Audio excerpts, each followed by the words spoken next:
wonderful. All Thank right. you. So Yeah. thank you.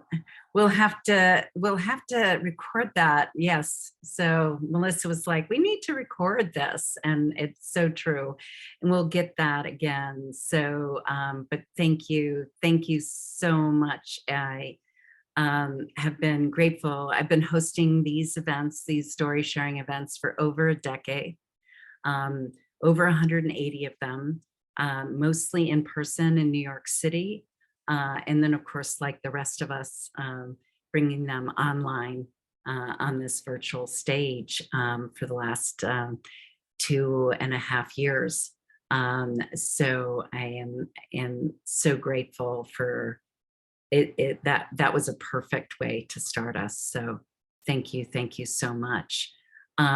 So I know that Melissa, we got some information from our Google forum for the story sharers tonight about the timing and people needing to go and having other things. So I think Melissa just put in the chat what we got so far in terms of people, the timing of things. I did get some late requests, but I'm doing the best I can in the situation. So I just want to honor the people who put that in the chat and then do the best I can with the later contact of needing to leave. So the people that we heard from so far, and if there is any other changes or any other constraints, please put that in the chat. If perhaps you sent it to me just like 15 minutes ago, I may have not gotten that information. So feel free to put it in the chat, and we're going to do the best we can in getting whoever needs to get on their way, share their story and get on their way. But I want to just say, I am just so grateful to connect with all of you empowered girls and women. I have not thought of it in that exact way, in those terms, because I was raised in my family that had very empowered women. And then I connected with other people, other women over my life, including my first girlfriend who's here, who's the wireless zone iPhone, Louise, almost 35 years ago, 40 years ago or so, who is a carpenter and was a carpenter in the 70s. When they were finally putting out programs to train women in the trades. And then she was the one and only and the youngest woman ever to be a state building inspector in the state of Massachusetts, and still is. And my partner, my wife, Judy, has been a draftswoman and worked at Sandia National Laboratories in IT for the last, she's done lots of things, but for the last 10, 15 years, she's worked in IT. So I've been surrounded by empowered women, and I'm just so grateful to have this opportunity to just focus an evening of story sharing, to invite all of you wonderful story sharers up to take the stage. So I think we have Diana up first, Grace next. You'll see it. Oops. Okay, Diana, Grace, Heather. Are the first three. Are the first three. Are the first three. The first three. Okay, fantastic. Great. Well, thank you so much. I chose this little object. It is a tiny little bird, has a little clip at the bottom. And the reason why I picked this, because I was sitting on my couch when I was emailing with Marty, and I looked up and it was sitting on my bookshelf. It was literally the first thing I looked at. And I said, I'm just going to pick that. Because really a lot of my possessions are like hand-me-downs or there's a story behind them. So it was a little overwhelming to pick something. So it was just like, I'm going to go with the first thing I see. And where I got this little bird from, the story behind it is that my fiance turned 40 this year. And I was really stressed about what to get him for his birthday. And 40 is one of those like big birthdays. It's usually a very reflective time.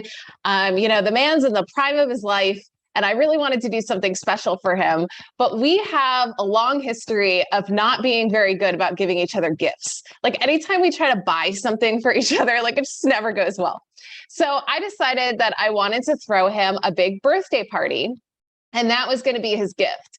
And I worked with his sister and we like overcomplicated everything. And we tried to make it a surprise. And then we're like layering all these surprises on top of surprises. And I was just very overwhelmed by the whole thing. And so basically what ended up happening is like the week of, I just decided I'm not going to stress about this anymore because everyone that we had invited, like all of his closest family and friends, just got on board for this magical weekend. And I think the most touching thing about it was he had these two friends that he grew up with in Chicago, and he moved away to Cincinnati when he was 12. And he had always regretted like not staying in touch with them. And so I called them and I said, hey, we're throwing this big surprise birthday party for Brad. I know it's a lot to ask. Like one of them's in Boston, the other one's in Chicago. Like, will you fly in for this 40th birthday party? And the three of them had not been together in 20 years. And I knew it was a huge ask.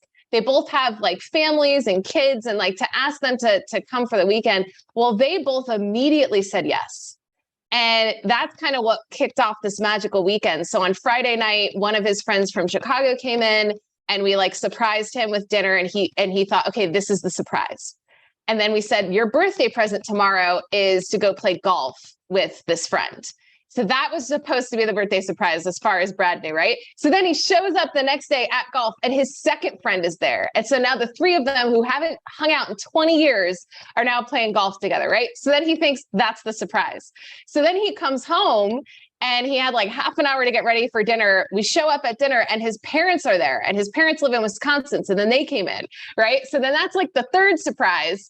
And then we tell him we're going somewhere else for dessert, but we made him like put a bag over his head, and we like drove him to this brewery where there were like 40 people there to surprise him for his birthday. And so the whole rest of his family was there. So that was the fourth surprise. We had 4 surprises for his 40th birthday. And he actually said it was like the best weekend of his life, which I think is so sweet. But what this little bird represents is that I was so stressed about the decorations for this party. So we ended up deciding to just keep it simple and do balloons, but his nickname is Bird. And so I wanted to do something bird themed. And so I ordered these little birds off of Amazon. They're actually all over our house now, like in that's a candle holder behind me, and it has all these little birds attached to it because I ordered like 60 of them. And I didn't even know how big they were. Like I just ordered a big batch of them off of Amazon and put them all around the party. And what it really represents to me was that it was kind of like a last ditch thing that I didn't know how it was going to be received. I thought it was just a fun thing because his nickname is Bird. And when I saw them, I thought, oh, these are kind of dinky. Like they don't really, as a decoration, they don't really stand out. And so I just kind of thought that it was a miss. But what was cool about it was that when I showed up to the party, everyone like put them in their hair. The guys kind of put them on their like shirts. Like everyone was wearing these birds, and it just ended up being really fun and special. And now I look at these birds and they're just very representative of a very special weekend. Because, Brad has said to me before that he doesn't think he does a good job in like maintaining relationships, and seeing that all of his family and friends really showed up for him in a way that made him feel very loved, which was the whole present, was to just make him feel loved. And so when I look at these birds, I think about how loved he is and how we totally pulled it off that weekend. Oh my goodness, that is so beautiful. Wow, what an amazing story that those little birds carry. And And I think from the little bit, so I'm going to try to keep this short. I responded to Diana when she ended up sending an amazing email from her business. And I would love to have my wife and I go to Economy at some point. I don't know if we're going to make it in the spring, but I met Diana because she did an event about financial independence, retire early, or the FIRE community at World Domination Summit. And she had said a couple of things. One is that, and that I was so happy for her, was that it's Brad, correct? Yes. Yeah. She finally, she found someone, a special someone who obviously, even though he might feel not as good as staying in touch, he obviously has deep connections with those people.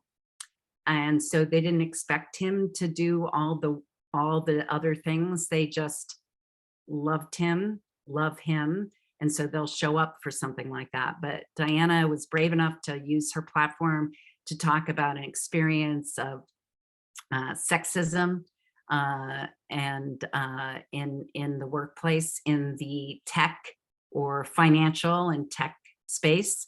And I was just blown away by the email. And I just responded to the email and said, would you be on my, would you be one of my story sharers for this next event? And she said, yes. So thank you very much. Absolutely. Thanks so much for having me. Yeah. And I know you have family and a bunch of other things that are going on, and cooking and all of that stuff. Stay as long as you're able to. And I really appreciate it. And I think Grace is next, and then Heather. Thank you. Grace, welcome to the stage.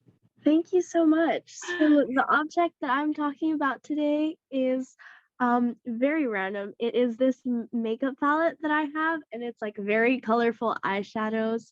And so the story behind this actually was my first like actual like colorful like eyeshadow palette, and it's like $4 or something like that.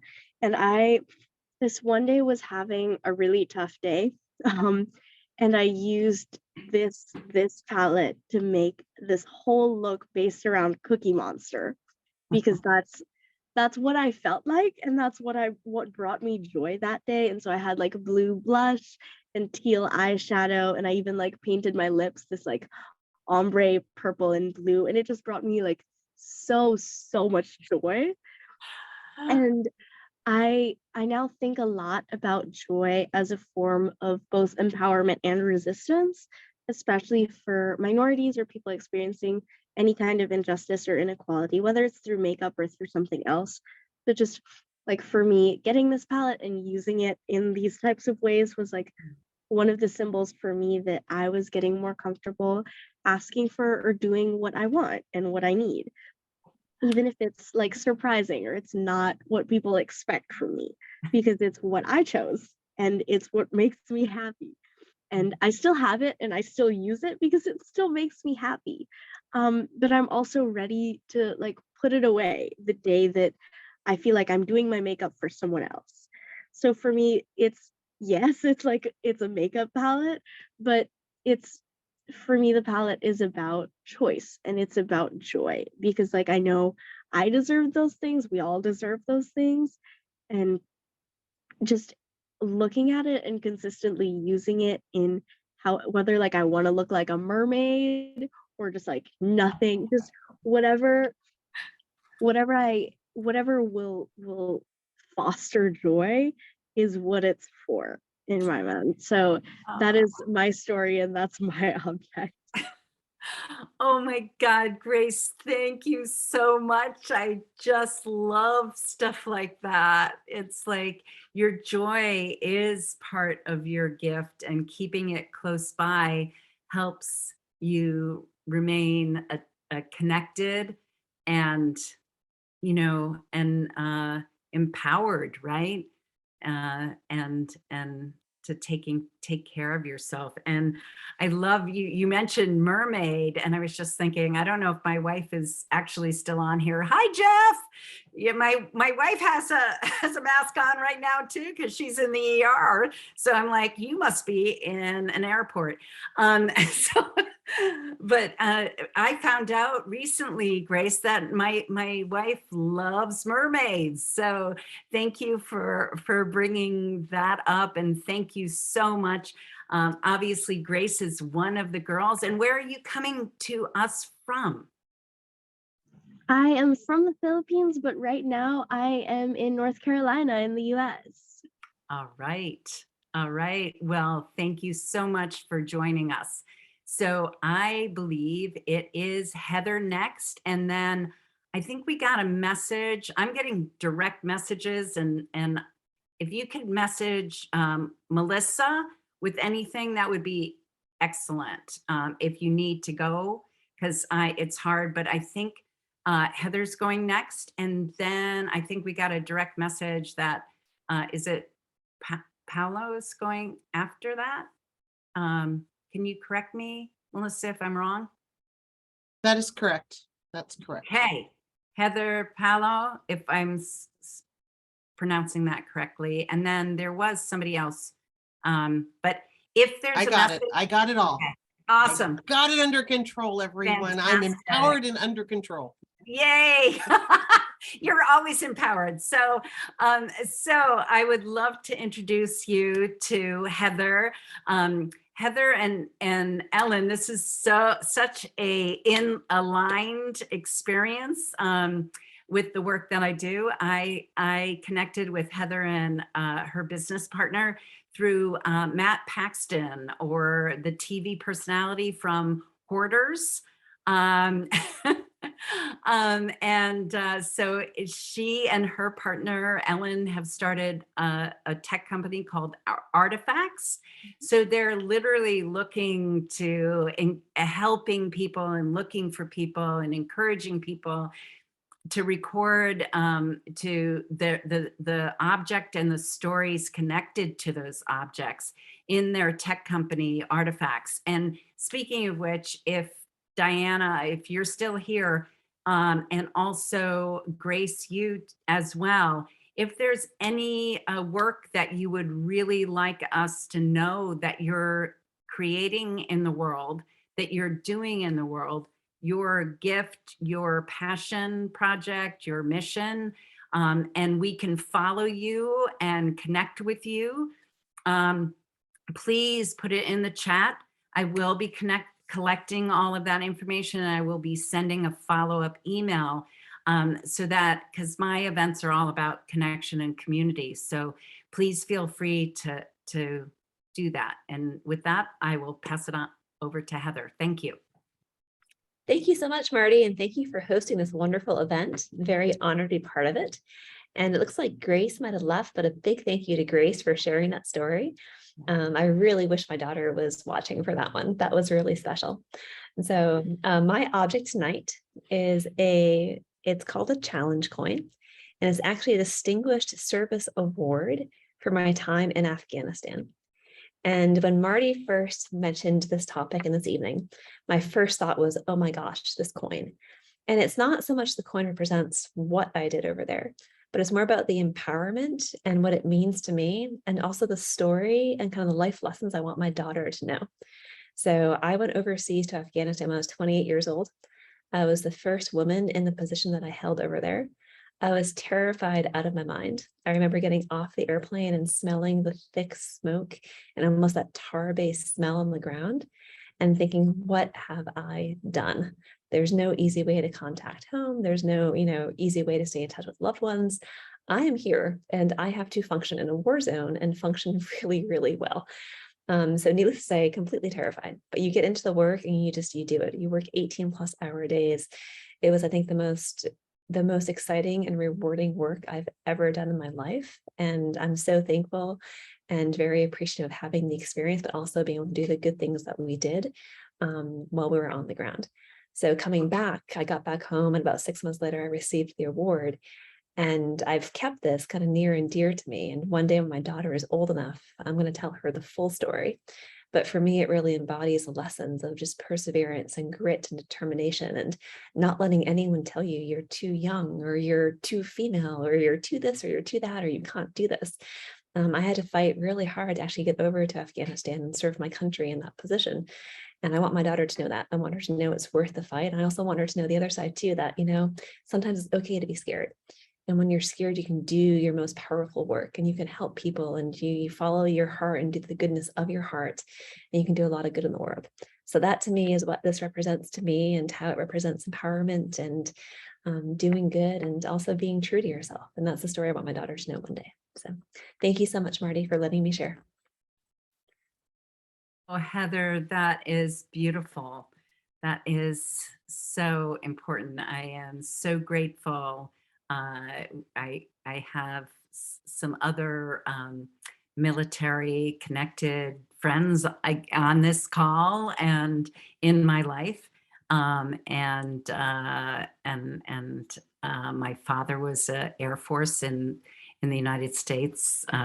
Air Force. I don't know. I think it was called that then. Before that, it had a different name. And I was like, what? But anyway, I was born on Okinawa. My my mom brought her like, I don't know, 8-month-old or 10-month-old over to Okinawa and while pregnant, all of that. Military stories are, definitely powerful thing. So thank you for your service and Ellen and Artifact service. So again, please check out the great work of all the people on this call, all the empowered women. The girls, grow up to be empowered girls grow up to be empowered women.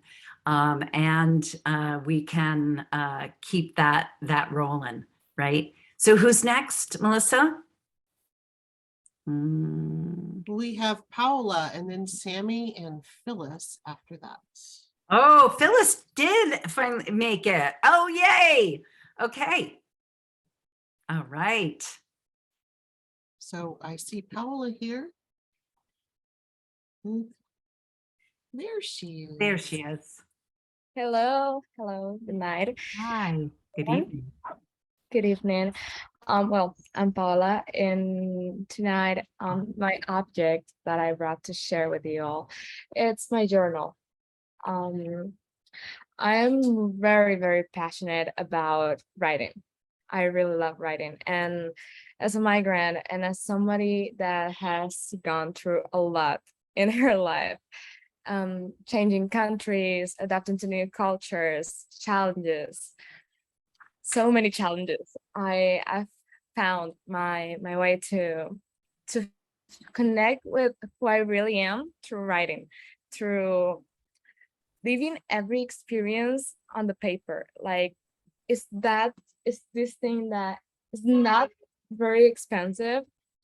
For many people, it doesn't mean a thing. Like, it's not really that important. But for me, it's like, okay, I gotta go somewhere. What's the one thing I would bring with me? It's my journal. It's like the one thing I know, even if I don't have many things to do, I know that I'll connect with myself and I'll connect with others through that moment that I give to me, like to write, to put my ideas in order. And it's also the object that allows me to think creatively, like to expand my creativity, to expand my horizons, like to allows me to dream. Like there's not limit here, like not a language limit, because I am Venezuelan. My native language is Spanish, so in here you can find words in Spanish. I'm currently learning to talk Portuguese. I'm learning Portuguese, and this is the place that I can freely write in Portuguese, even though I don't do it very well, like for now. I have a dream, like, oh, maybe one day I want to work in the UN. I still don't know doing what, but that's something I would like to do. And that this is the place that allows me to, okay, maybe in a couple of months, maybe in a couple of years, I'll go back to this. And maybe that Paola of that moment will know something from what she wrote now. Like it's always a beautiful experience to go back to to the Paola I was and realizing how much I've grown and how much I will still grow from now on. So that is why I brought my journal to share with you all. Oh, Paula, that is so beautiful. And where are you coming to us from? I'm currently in Venezuela. I reside. I live in Chile, but right now I am in my home country, Venezuela. And of course, this was one of the things I brought with me back home.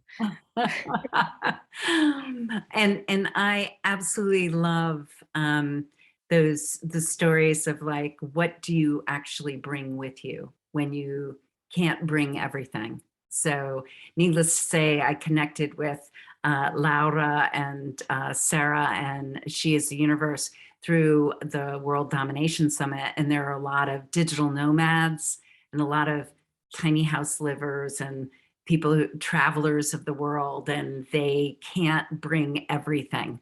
So thank you very much for the fact that there's always this thing, this magical thing, and that it's like a time capsule is what you were saying, you know. So fabulous.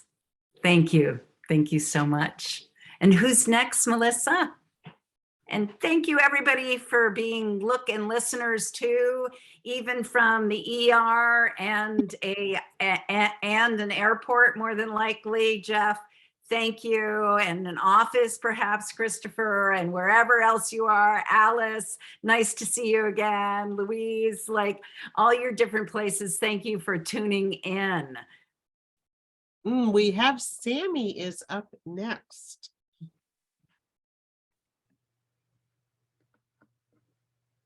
Okay, yeah, hi. Thank you so much. Hi, I'm Sammy. I'm 13 years old from Fort Wayne, Indiana, the USA. And I just first of all wanted to say thank you for everyone who shared so far. Like I feel really motivated by all these stories, and I'm loving listening to them. So at first I didn't really know what object I wanted to bring or share about. And then I had an object picked out, but then today, last minute, I'm just like, I don't know if I'm really feeling that object. So I picked a new object, which is a little cat, stuffed animal cat that I got when I was really little. Her name is Serafina. And I just feel like I don't have necessarily one specific memory with her, but I just like in general, she brings back really good memories from when I was really little. I remember I named her off of a Barbie movie, and there was a white fluffy cat named Serafina, and I remember getting this cat, and I'm like, what a perfect name. And then I remember just being younger and riding a tricycle. I think it was probably one of the first days that I got the cat. I was riding my tricycle in the house. I don't know why, but I just remember having Serafina with me, and I don't know, some of the memories that I remember are weird and different, but I remember that one. And then I have just a few like little other small objects that like this was my first teddy bear that my grandma got me, and his name is Mustard. I don't remember why I named him Mustard, but I like love him so much. And then last year, my little sister, she gave me this little duck. My favorite animal is the duck. And one day before school, she came down, and it was out of nowhere too. And she's like, "This is your good luck charm." And now everywhere I remember, I try to bring it with me because it just brings me a lot of joy. And in general, just the moral of this is the small things can bring joy. Just even like really small things can bring joy and really good memories to come. So thank you. Goodness, that was wonderful. Even small things can bring you joy. Yeah. And the big thing is to pay attention to those little things, right? So I think Phyllis is up next and she was able to make it. Woohoo! Wonderful. Are you up next? I think you are. Phyllis is Yay. indeed up next. Awesome. I am. Thank you, Marty, so much for having me today. I have thoroughly enjoyed all of the stories, listening to the 40th birthday party and having that all come together and being surrounded by family. I turned 50 this year and had a weekend celebration, and having those folks that mean the world to you show up during that time, my heart was just filled with joy. Listening to that story and then to hear the young women. Oh my goodness, if only I were so wise. If only I felt that empowerment and confident to wear blue makeup to school. I was just sitting here thinking, oh my goodness, I wish my daughter too was on this call. So I've thoroughly enjoyed it. Thank you so much for having me. So my object, or the symbol of my object, is a piece of cotton.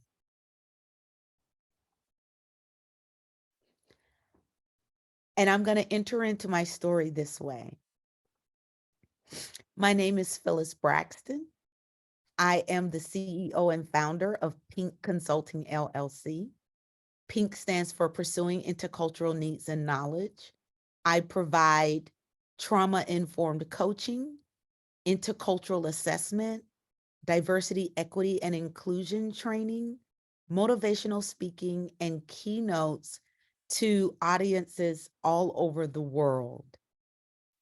I stand for empathy, equity, and justice for all of humanity to be heard, seen, and valued. The journey that I have had the privilege of walking in this world comes from this symbolism of cotton. My parents, Viola and Sammy Braxton, in 3rd and 4th grade, were sharecroppers, and they actually picked cotton on what used to be a cotton plantation. I just want you to just sit with that for a second, because we think of things like slavery and picking cotton as being so far and so long ago. My parents aren't even 80. They're in their 70s, and this was their life experience.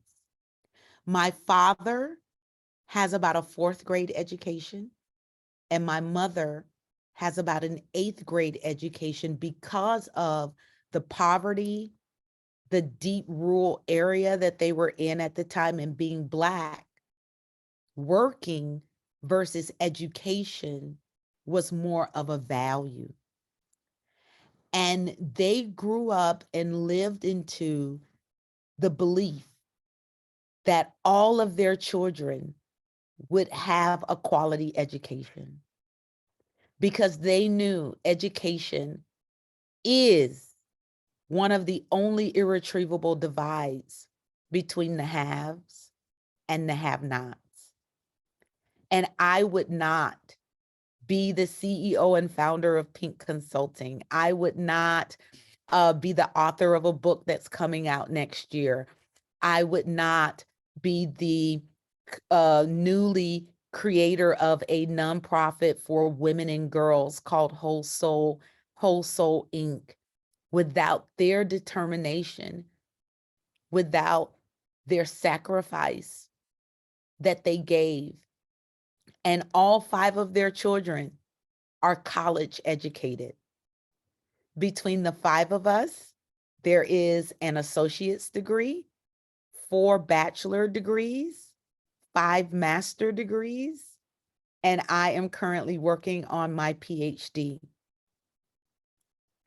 I say all this because, look, I'm tearing up here. I'm going to use my cotton, use my cotton ball here. Is that whenever I think about where I am in the world, I know without a doubt, it would not have been possible without the labor that my parents put in to make sure that I would be able to live a life in a world where I would be judged by the content of my character and not the color of my skin. And so with that, I thank you all so much for listening to my story. Oh, Phyllis. Oh, I love hearing more and more about your work. And I found it absolutely fascinating that you talked about Grace and her colorful palette of makeup, and that being so like as a child, you know, as a young girl doing that.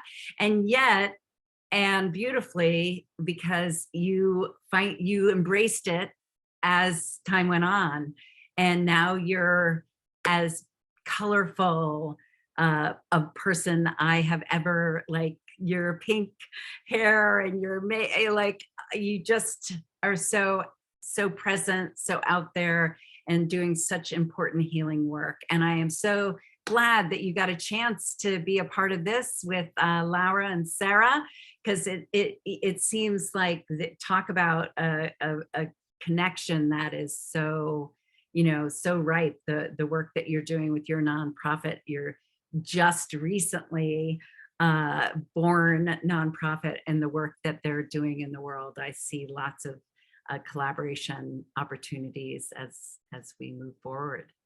Yeah, and I can't wait to see more and more of it. So thank you so much. I know it wasn't easy to get here, Phyllis, and I really appreciate it. Thank you so much. All right, so who's next? Oh, so this is it. I know what's next. So I wanted to give Laura and Sarah a bit of time to talk a little bit more about She Is the Universe. And then right after that, I think we have, let's see, right after that, we have, is it Zalith, Karen, and Sarah Bell. So we've got those three up afterwards, but if you could, yes, and please put all your information in the chat so people can stay in contact.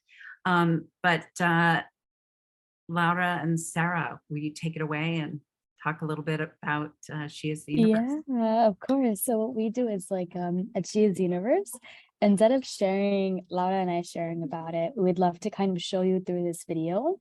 Oh, perfect. Oh, sorry. Can you hear me now? Can you share? Yeah, we can share the video. Okay. I think I allowed you to share, I think. Amazing. And this is basically, this video just shows some of the programs we have. And this video there's so many more programs that we're doing and we're working on. So I'll kind of share that after this video, but in this video, it's kind of from the girls' perspective as well. So let me play this. I don't know why it's not letting me optimize for a video clip, but can you let me know if you can see this? Yes? Yes. And can you let me know if you can hear it? Hear it as well? Whatever I will do next, I will do it like a girl. That is not an insult, that is a compliment. That means you will do it with your heart and you will achieve it.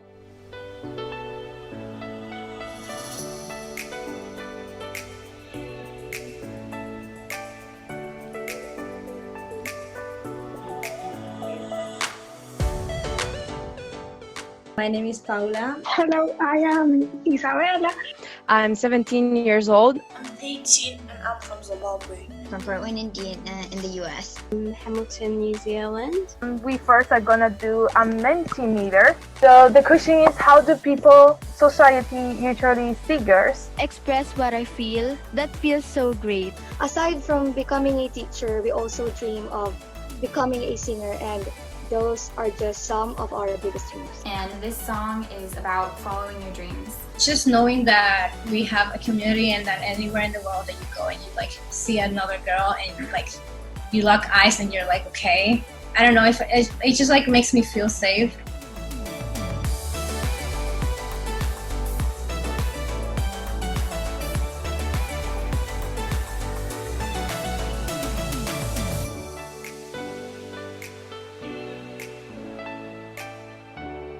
My superpower is my vulnerability. I might like start a pet shelter. The world needs people to stand up for what they believe in. If I was to have a daughter, I would want her to wake up in a world where she can be any little thing she wants to be. But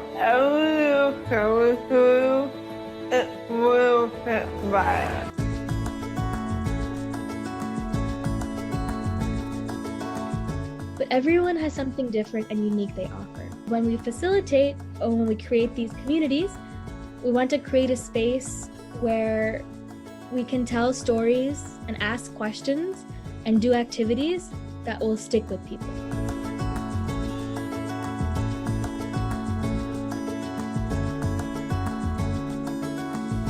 I became an immigrant from Pakistan really early, and at the beginning I felt like I didn't belong anywhere. There's some who discriminates me just because I'm a woman, and there are those who pick on me when I'm not able to control my native accent every so often. Diversity should be celebrated because we all rely on each other, not to compete and compare, but to understand and unite. No matter what race, no matter what gender, no matter what age or what flaws you have, we are all human. So, my project on A Path for Every Girl, I'll be reaching out to 25 internally displaced girls in my school with 25 packets of reusable pads. I'm inviting you to help me save many lives in Bamenda. Hola, soy Irene Becerra, tengo 16 años y soy de Perú.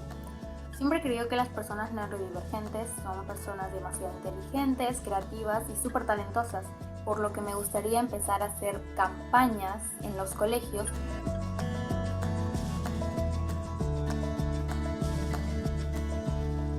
To make your future bright as I know it can be, it's just an honor and a privilege. So thank you for letting us support you.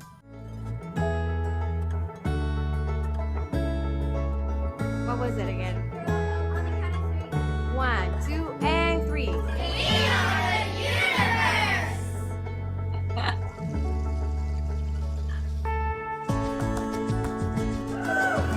She's the universe!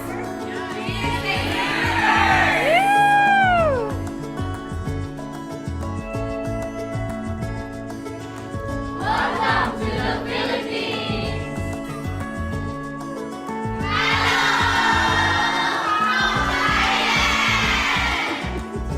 I want you to be quite excited.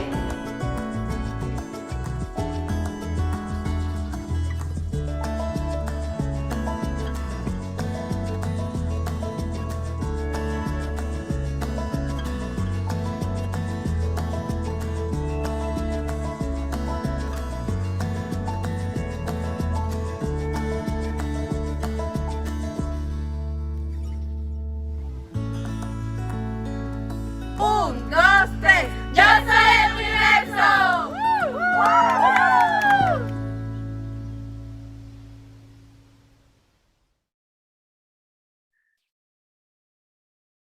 Oh my goodness. So amazing. So amazing. I heard about this at World Domination Summit, but needless to say, there's so much that you offer. And so we can have to continue to connect with it. So I just want to invite people. I know you ended up purchasing a ticket for this evening, and that benefits She is the Universe. 100% goes to that. So I want to also invite you to support and donate and share this work with the world as well. Yeah, the coolest part about this actually is that so since this video, right, all the programs that we have in the video, something super magical happened at the beginning of this year. And that magical thing was that we started like this organization that Laura founded, and then I hopped on a couple of years ago. Now in January, we had a lot of the girls who were actually, especially 3 of the girls who were really involved with the project, including Paola. And Sammy has led, Sammy's first Sammy go, Sammy and Grace and some of the girls that literally presented today, they're actually the ones who are kind of leading this movement now. And so what kind of started as like, training girls to be facilitators and leaders of change in their community. Now we're at the point where these girls are now training other girls to be leaders of change in their community. And seeing that, right? Seeing like Paola, who's interviewing all these incredible women from all over the world of all ages to inspire other women. And Sammy, who the World Changers program you saw, like that was also being co-led and co-facilitated by Sammy. Or Grace, who has led different workshops over the months as well. So seeing how they actually take initiative and they're the ones creating so much of this. And at Choose Universe, we believe like the power of storytelling and the power of empowerment. And we also believe that talent is equally distributed, but opportunity is not. And so we make sure that these resources are accessible to all girls. And we try to help, and support in different ways through some higher education scholarships or, like making these programs accessible. And we like to pay our teen girl interns. That way young women know that their worth is valuable and that you can get paid to do something you love too.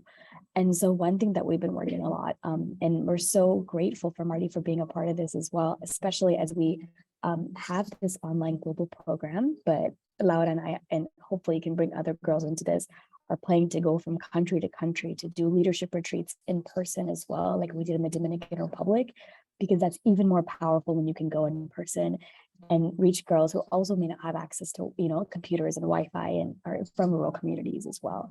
And the cost of this, for example, like we calculated all of this last week, like how much do we really need to continue making this free for girls everywhere, And the average cost is just $35 per month per girl to continue making all of this sustainable and accessible and free, and continue hiring more like young girls to be interns and continuing being able to go to different countries and give all these girls a full scholarship for being able to come in community and feel more empowered and lead their communities as well. So we're just so grateful for this opportunity to present to all of you, because we care so much about this. And now it's not even about us anymore, because now the movement is being led by the girls that it was, that it was founded to support, like Grace and like Paola and like, Zalat and like Sammy. So it's like you are hearing from them, like they're here. Like it's not, like they're like, they're the girls. They're the leaders. Yeah. Yeah. You've provided a space and lit the way for them to carry on in your footsteps, isn't created a legacy.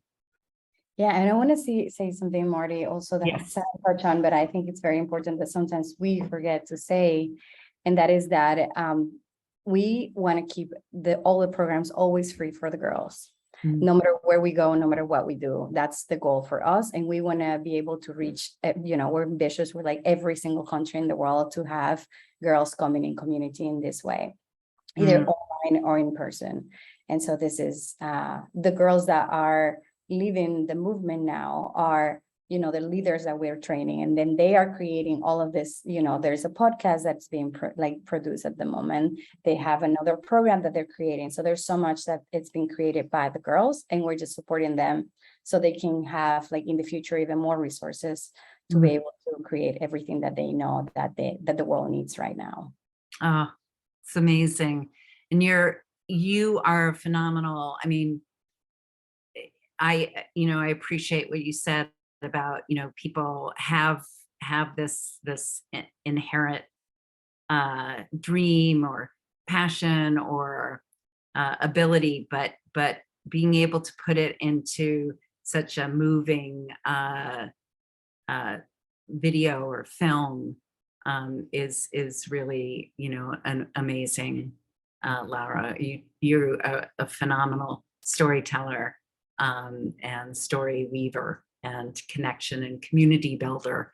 So right, Jeff, so true. So yay.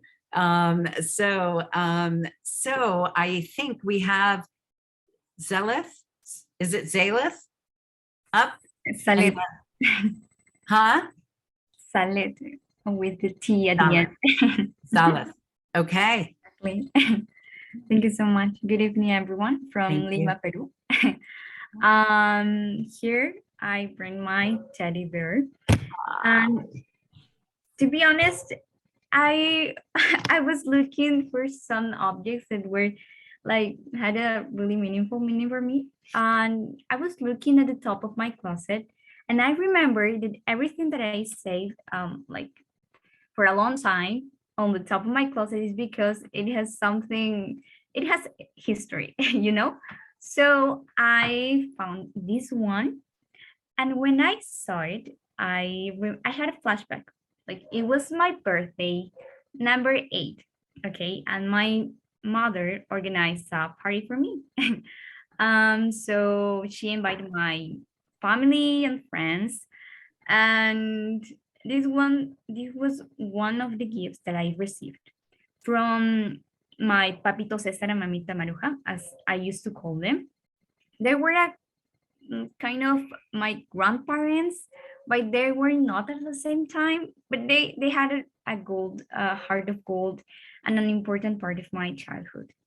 So the point is that this teddy bear means something really important for me, because it's kind of a key from the door of my childhood memories.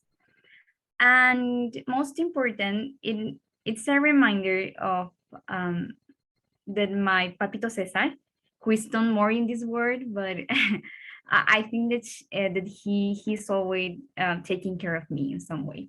And also that I love to remember about him through this teddy bear, because he was so creative. I used to love to play with him because he was like a child when he was playing with me. And he's kind of an example that if you keep exercising your creativity, at the end, it doesn't matter how old are you. You can keep having this skill and sharing with others.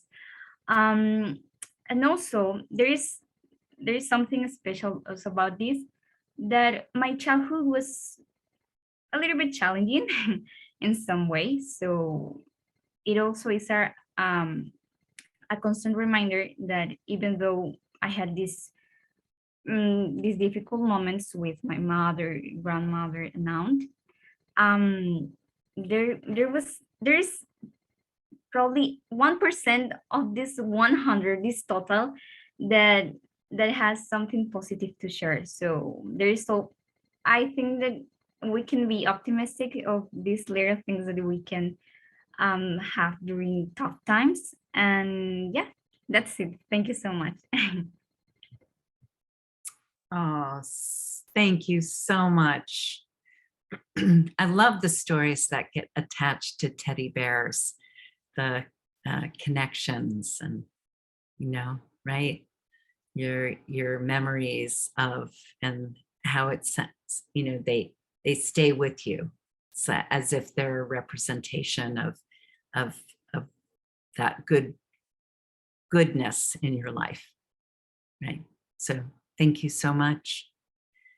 All right, so who's next, Melissa? Karen. Yay. All right. Thank you so much, Karen, for being here, and take it away. This is quite an empowered woman that I am so grateful to connect you all and have her connected with you. So take it away. Thank you, Marty. Hi, everyone, and thanks for inviting me. So what I brought today was, it was kind of hard for me to decide what to bring. Actually, what I was going to bring, I couldn't find it. So I was like, oh, let me pick something else. So I stumbled upon this that I didn't realize that I still had, but then I realized how much meaning that it had to me.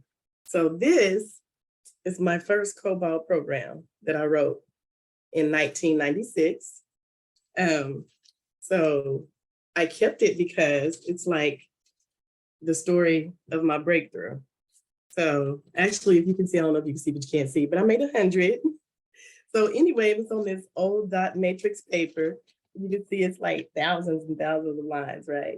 But anyway, the story behind it is that I was kind of discouraged growing up of going into computer science, which is what it was kind of called back in the day. So, like I said, it was a breakthrough in my life, and it confirmed that I chose the right career. So I decided at 10 years old that I wanted to major in computer science when I went to college. And now it's called information technology, of course. But this was my first programming class, COBOL, and I hated it. So I was like, oh, did I really want to do this? But anyway, once I did the first program, by the way, which was thousands and thousands of lines of code. I think this was like 3,364 lines of code, and it only returned like 50 records. And I was like, do I really want to do this? That was so boring. And it took forever to just debug the program, right? Like hours and hours. So it was very stressful. It was very challenging. And not to mention that I was one of the only females in the class and only person of color. So that didn't help either. So, everybody was saying, oh, you just change your major and do this, do that. So anyway, when I got the 100 on this program, I was like, okay, this is it. This is what I'm supposed to be doing. I'm not going to quit. I'm not going to give up. So I stuck with it. So here I am, 25 plus years of IT experience. I'm still working in the IT field. And it actually being the only one of the few, it caused me to, think about how could I encourage young girls and people of color to, get into the IT field and to try it and not, be scared of it because of the bro culture or whatever. That's what they call it. So anyway, I started a nonprofit that trains kids K through 12 IT skills. So I get a lot of satisfaction out of that. And it really helps me to feel like I'm fulfilling my purpose, helping younger people, feel empowered, young girls and young people of color, and to let them just know that they can do anything. And for them to have that confidence to stick with it, even though people may be telling you, you shouldn't do that, change your major, you should do something else. There's too many men in that field, blah, blah, blah. So anyway, I would like to be a role model for those kids to show them that I did it and you can too. So. Oh my goodness, Karen. Thank you, thank you, thank you. And I love that you added the fact that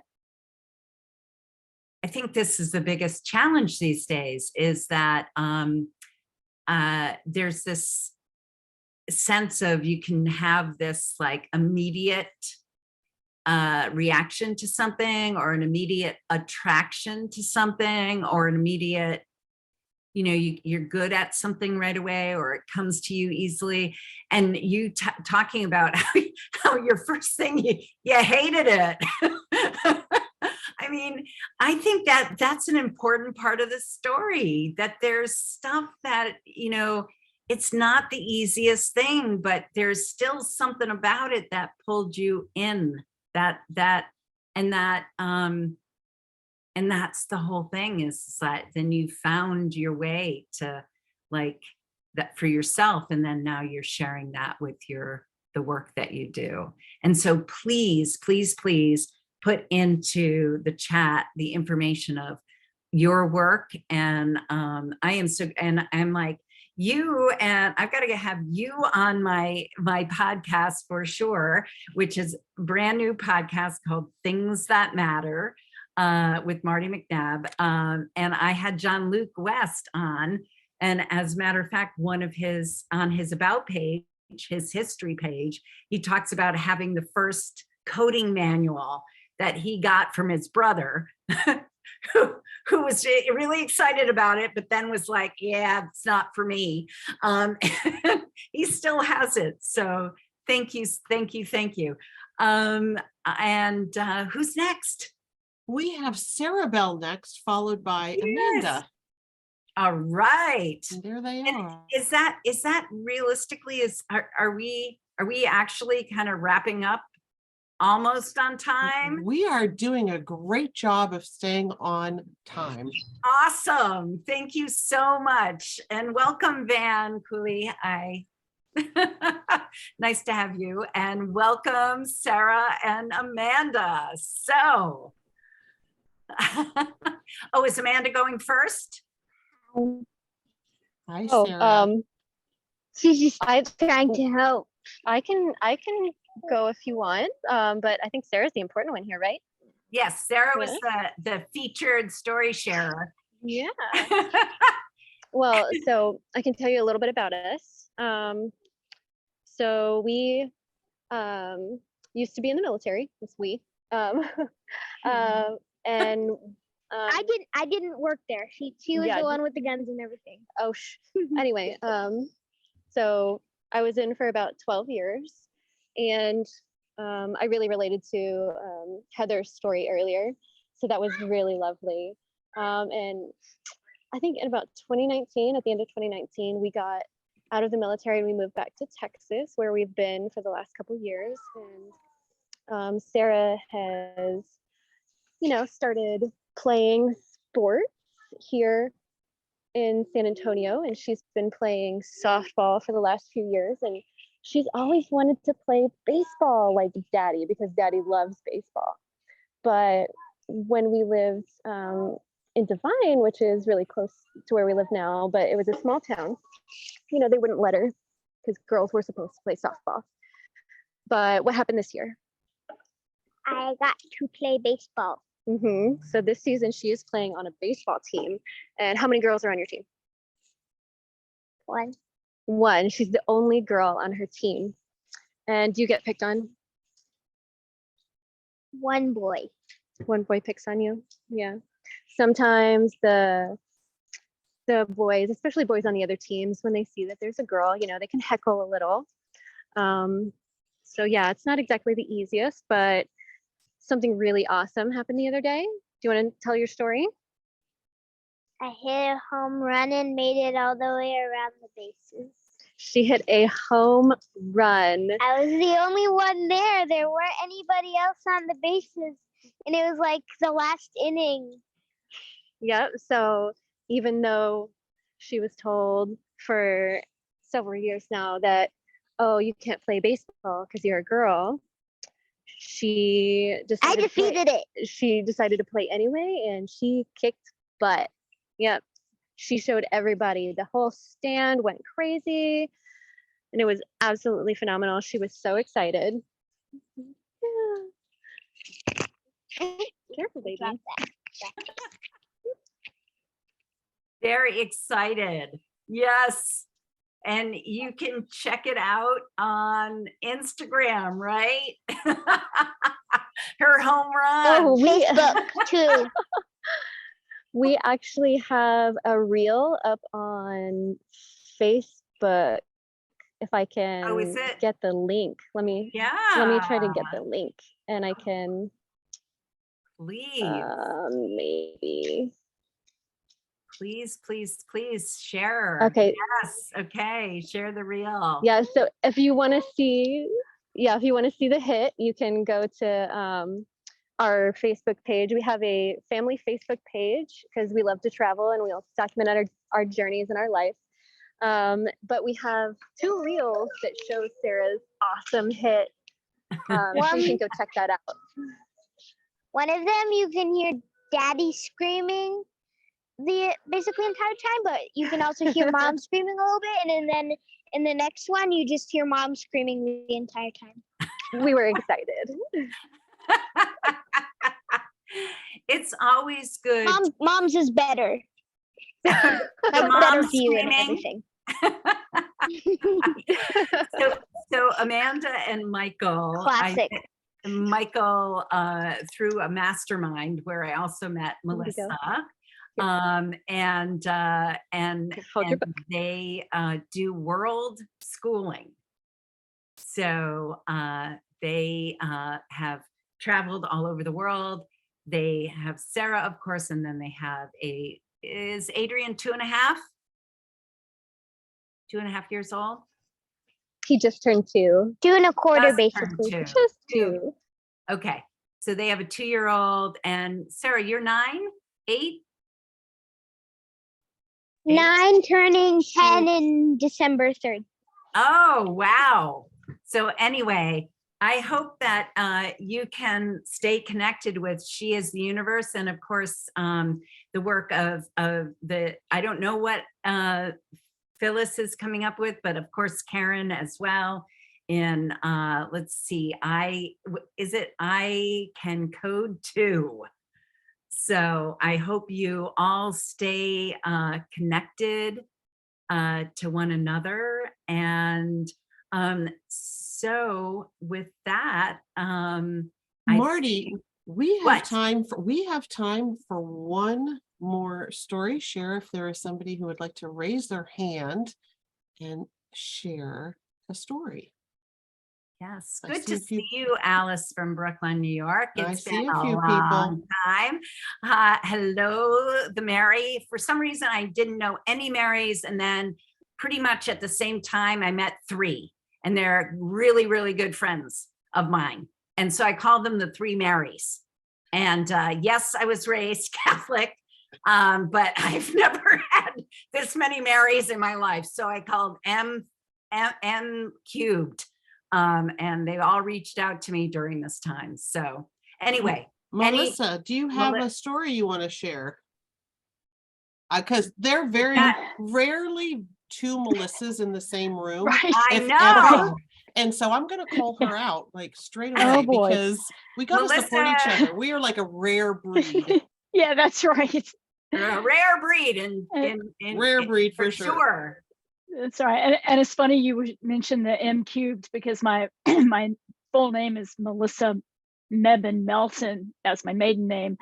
And so I used to go by M cubed before I got married. Oh my God, that is wild.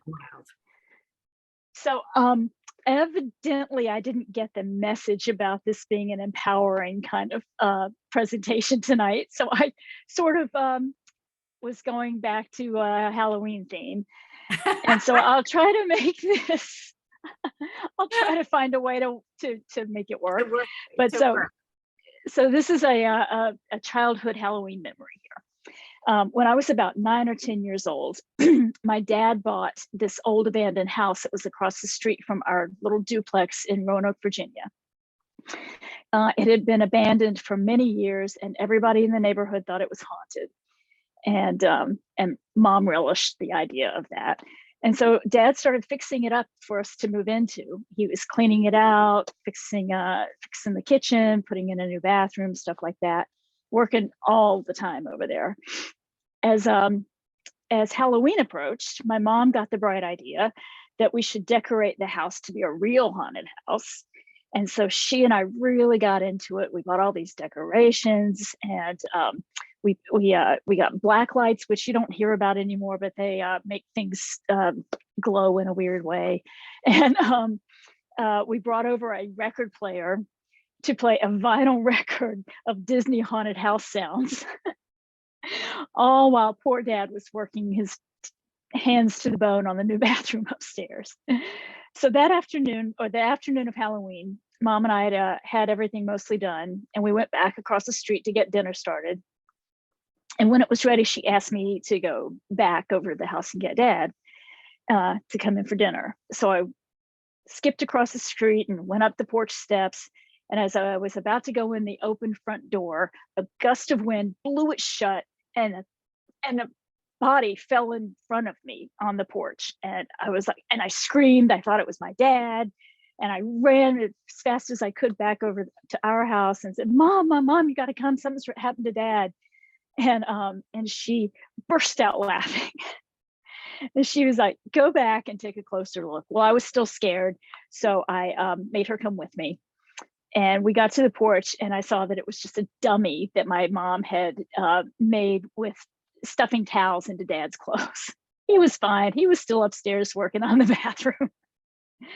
I'm still shaken up by that, I gotta say. But so we went back and had dinner. Crisis was averted, and that night the haunted house was a huge hit.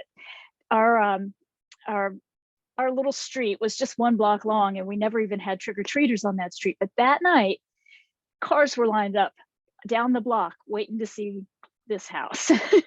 It was so much fun. So my objects tonight are from that night. This horrendously ugly lamp that is from probably 1969. And I'm sure that this really horrendously ugly witch mask is from 1969. So I was trying to think about how to be empowered by all this. And but it occurred to me that the fact that my mom was a very empowered woman for her time in the 60s and 70s, she ran an animal shelter, and she went up against city officials to stand up for the animals. And she was on TV all the time, doing just that kind of work. And so she was bold and adventurous enough to actually create this fun haunted house in our little neighborhood. And so I am very lucky to have had her as a role model of a strong woman. And I'd like to think that I'm a strong woman too, because I had her in my life. So that's my story. Oh my goodness. Thank you. Thank you. Thank you always. Melissa is the first partner in my mobile legacy squad. So she's also a photo manager / personal historian. And we just got our first job in Windsor, Vermont. So someday I'm going to have this camper van turned into a legacy squad. And we're gonna travel around the world, the country at least, showing up at people's homes and gathering and creating visual narratives from all their photos, documents, and memorabilia, including things like the Halloween mask and and lantern, and we'll just have to take photos of it to put into a legacy project. So needless to say, I love that, because everybody, when I say significant objects, when I've ever invited people to host an event or to come and bring something, they're often concerned about what the object should be, because they're thinking that it has to be this epic story, this really important heirloom, historical, thing. And what I loved, as Diana, who had to leave early, did, was her first response to me is it okay if I just pick the first thing that I saw above my desk? And so to me, it's all the things that we surround ourselves, that are on our person, that we have in our pockets, that we clothe ourselves with, that we adorn ourselves with, that we surround ourselves with. And of course, I'm a firm believer that, it's things don't really matter. It's not the things that matter. It's the stories that get attached to the things that matter. And those stories often connect us with ourselves more deeply and to one another. And so, as Sarah spoke of very eloquently, and Laura as well early, we don't have the yarn around our wrists, but from sharing this time together, we are connected. And so I encourage you to connect more with She is the Universe, if you feel so inspired, donate some more, and definitely follow their work. You will not be disappointed with what the beautiful storytelling and the wonderful, important healing work they're doing in the world. So thank you, thank you, thank you. I just wanted to finish by, let's see, inviting you to the next event that I'm going to share the screen. Let's see if I can do that. My upcoming event is happening. I am being, let's see, there we go.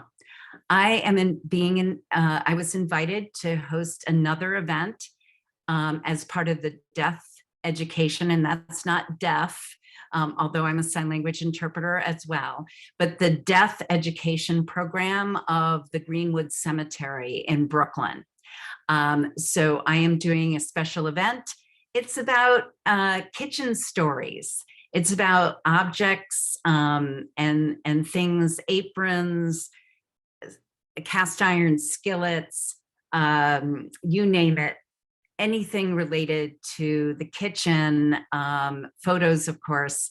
And of course, it doesn't have to be your kitchen. It can be other people's kitchens too. So any food story, any kitchen baking story, please come and join us on Thursday. No, it's not a Thursday. Sorry, I didn't change that, but it is November 14th from 6 to 7:30 Eastern. And you can find more information on the Greenwood Cemetery. And if you'd like to join me, let's see if I can do that. I would love to have you be a part of my my email list. And if you want, I'm pasting so I'm always fascinated with the stories of objects, as you can tell. So I came up with this little thing called Your Life in 30 Things. So it's like looking around your space, looking around things. You know those 30-day challenges? Well, I came up with kind of a 30-day challenge about if I asked you what things would tell your life story, what would you choose?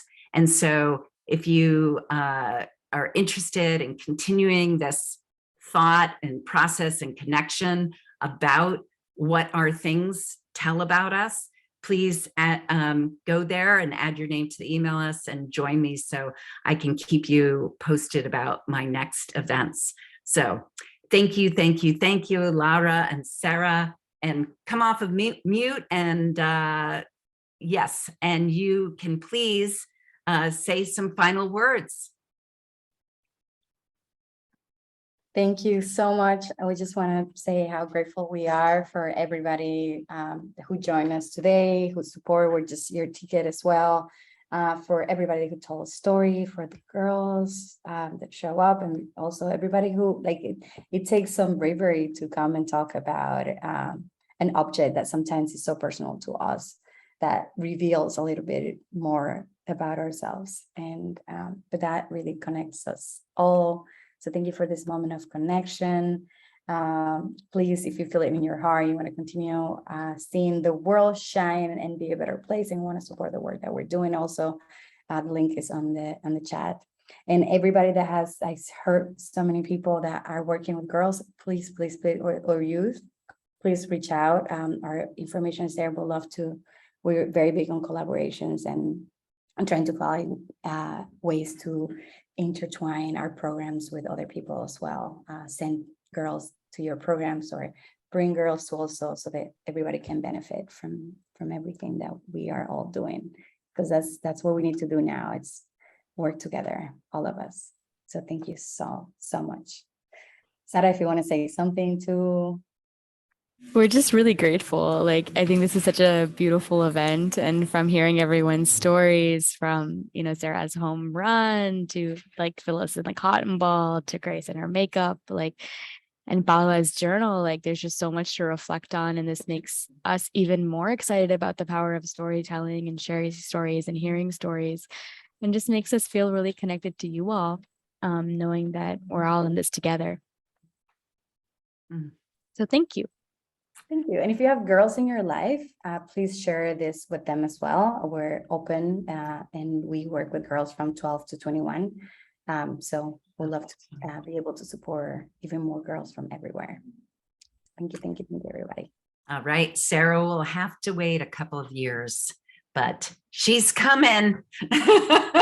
She'll be there. Thank you so much, everyone. I really appreciate your time. This was fabulous getting to know you all much better. Great opportunity, and I hope to see you soon. Thank you. Thank you, Melissa, for running backstage. Thank you. Nice to meet everybody. Thank you. Thanks so much.